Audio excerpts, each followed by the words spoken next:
Zelete, thank you for your love and support. I appreciate you all.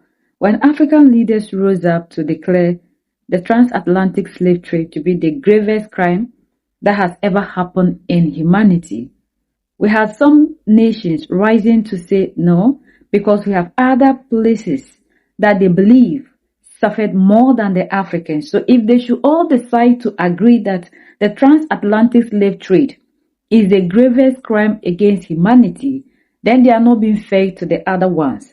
We also heard a lot of stories about something they call Holocaust and how the Germans treated some group of people. After everything, they paid reparation. But what if this thing called Holocaust never happened? I came across this video and I decided to share with you because this narrative of the Holocaust has been portrayed and people believe that it's even more severe than what we went through as a people, as Africans. But according to this professor, this was all fabrication. According to him, there was nothing like that. But why did these people decide to write something concerning that? Why are they pushing this agenda? He opened up a whole lot of secrets. We take a book that says people walk 40 years in the wilderness from one place to the other. When we look at the distance that they claim they use 40 years, you can see that things are not adding up. So, why is it that they are trying to use that particular incident to justify why Africa don't deserve to receive reparation? Or why is it that even though according to the man it never happened, they are still pushing that agenda, making it look as if when it comes to that one, it is so important than the African. Every American should watch this. They share the myth that Israel is the result of the Holocaust. It is absolutely false. It's a myth. It never happened. Prior to World War II, there were some 4.5 million Jews in what was called Eastern Europe outside of the Soviet Union. These people couldn't stay where they were. They lived among hostile peoples, people who didn't like them, peoples who hated them, many of them, most of them. There was an economic crisis of tremendous proportions. Of 3.3 million Jews in 1939 in Poland, 1/3 were on or below the poverty level. Jewish children couldn't go to school because they didn't have shoes in the winter to go to school with. There was a decline, constant decline in the 1930s. But there was nowhere to go. America was closed. Britain was closed. Western Europe had closed by then. South America was closed. Palestine was closed by the British from 1936 on. If you were to go back to the earliest days of Zionism and tell most of the people who were embracing the ideology back then that you're going to get your state, but here's what it's going to require, and here's what it's going to transform you into, it would have lost a ton of support. I mean, it took a long time and a lot of effort to even get much of the Jewish community around the world to support Zionism in the first place. I mean, it was primarily just an Eastern European movement. The German Jews, the French Jews, most British and American Jews. It took all the way up until the 1930s before they started to come around to it at all. If you would have gone back then and told them that this is what it's going to entail, this is what it's going to take from you, a lot of people wouldn't have supported it to begin with. And so when you have this edifice that is built on the kind of brutality and requires really not just the hard things to be done in war, but really to keep it going over time, requires the population to take on a persistent mentality of paranoia and hostility, the way we've seen taken root over there. Something like that becomes, it goes back to what you were saying about the effect that it has even on the corrupter. I mean, that becomes oppressive on people, and it becomes something that people are not as interested in defending. But it turns them into monsters. I mean, the more you think you're hated, the more you hate other people.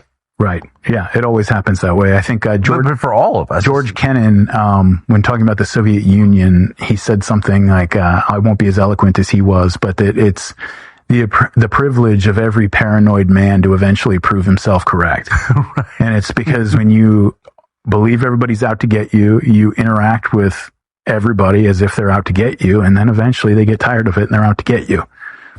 That happens with every cult, every like nascent nationalist movement. We saw this after the First World War. To go back to that, you saw a lot of these emergent countries, the Polish, for example, the Czechs. You see it with the Ukrainians now, especially since 2004. When you have this newly birthed sense of nationalism, you feel like you're under threat. You know, you were just under an empire for centuries. You might be under an empire again if you're not ready for that threat. And there's this real sense of paranoia and hostility toward outsiders that kind of holds the national community together. And most of those other countries stabilized to a point that it wasn't necessary any longer, and the kids were raised differently. But in Israel, they've been in a state of conflict for their entire existence, so that it's really just it's become the identity of the state. You know, and unfortunately, this is one of the saddest things about the whole project. And there were a lot of prominent religious Jews back in the early days of Zionism who feared exactly this, that Zionism was just going to swallow Judaism whole. And it really has done that. And what that means in practice is that for so many Jews, not just in Israel, but in the diaspora, the definition, here's a perfect example of it, actually. There was a Gallup poll or a Pew poll a few years back where they polled American Jews and asked them, what is the most important aspect of Jewish identity? And it was, belief in the Torah, affinity for the state of Israel, various moral values and things. Far and away, the number one answer, like 70%, was remembering the Holocaust. Which is another way of saying, when you consider like the Jewish understanding of the Holocaust, it's not the way the Armenians understand the Armenian genocide, where this is something that the Ottoman Empire or the Turks did to us. This is the culmination of what mankind has been doing to us for thousands of years, since, the Pharaoh and all the way on up through, and then it culminated in this thing. So when you say remembering the Holocaust, what it really means is remembering what they have done to us. And when that becomes, when 70-something% of, your entire population are answering that as the primary, the primary fact that is constitutive of their identity, there are going to be consequences to that and how that identity develops and how you relate to the rest of the world. And it's something. Well, how do you feel about people who hate and persecute you? Well, I mean, I know how I'm supposed to feel and how I do but how feel. do human beings? Right. Right. No, Christianity offers us a way out of this. Hitler kills 2 million white people. He's the most evil man that ever lived. Leopold kills 20 million Africans. He still does not appear on the list of the most wicked people that ever lived on the earth. There must be something wrong with this narrative. Totally something wrong with that narrative. It can be right by day, by night, by numbers, by mathematics, by ethnography. It cannot be right.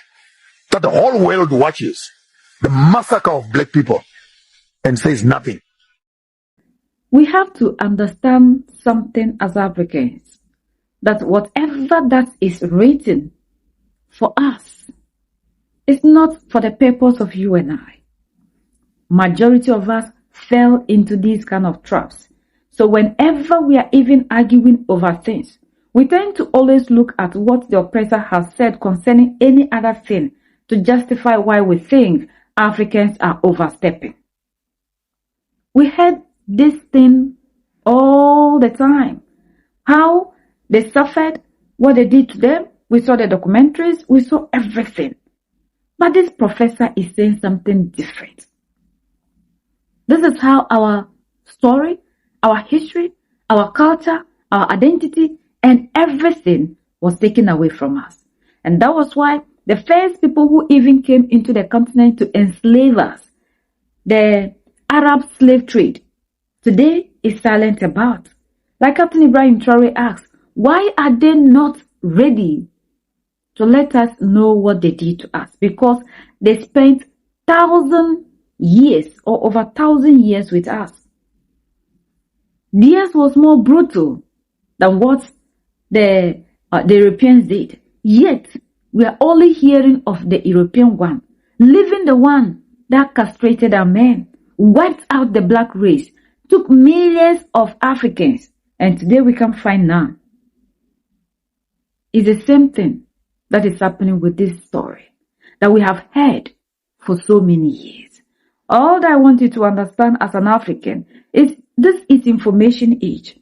One time, one billionaire, Robert Kiyosaki, said, in this world, whatever that you know, the opposite is the case. Or whatever that you are taught, especially when it comes to what we have been learning, or what we know, or what has been written for us, the opposite is the case. So before you take everything to be the absolute truth, always know the opposite is always the case, according to Robert Kiyosaki. When it comes to the African, they use things like this to justify why we don't have to be fighting for certain things. But if actually this thing never existed, why then did they decide to do that? What is the motive? And all these answers you have been asking for all these years, this man just provided you with everything. So it is time for you, the African, to start digging, to find out. We are not always ready to learn. Where we need to acquire knowledge, we abandon that. We tend to look at places that feed us with nothing, that will make us to continue to be slaves, to buy into narratives of people. Today we are not who we are because other people decided to shape us. They told us our ancestors were primitive and we believe that. The whole world, it is only the African that believes that their ancestors were primitive, they were idol worshippers, they didn't know nothing. And because of that, people shape us, the Africans. And you and I have lost our identity. We buy into every narrative of other people. So we are shaped and controlled by the rest of the world. And that is why they keep shaping all of us with their narrative. Hadn't been this, I didn't know that what they called the most horrific, the most this. And one thing we need to understand, sometimes when we find something, the first thing we do is to go and find out. But who is the one, like one time, Sam George from Ghana asked, who controls these things? Who writes them? Who does it benefit? So if these people are the ones who controls everything and writes everything, how will you then go to look for the information from them and they will tell you what they have written is wrong? So it is time for you to start digging into issues independently. Look for answers outside of what you are actually given by the same people who wrote them.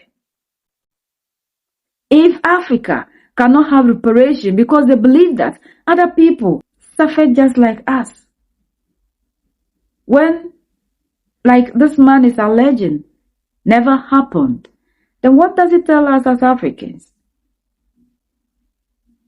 Does it not tell you that maybe a lot of things that you were told about your ancestors were never true? And for that matter, we need to be praying to one foreign God to solve our problems? And they are telling us we work on gold, yet we are having the gold here which they are not allowing us to work on. It is time for us to wake up. You and I must emancipate ourselves. This is no longer the era where they control everything. You, the African, must emancipate yourself. We are the only ones that can set ourselves free. United we stand, divided we fall, and united we keep standing forever and ever. The greatest enemy of the African is mental slavery. So let's colonize ourselves from mental slavery. Let's keep sharing to educate our brothers and sisters. Together we make Africa great for ourselves and the next generations that are going to come. So that's the latest around the world. In the United States of America,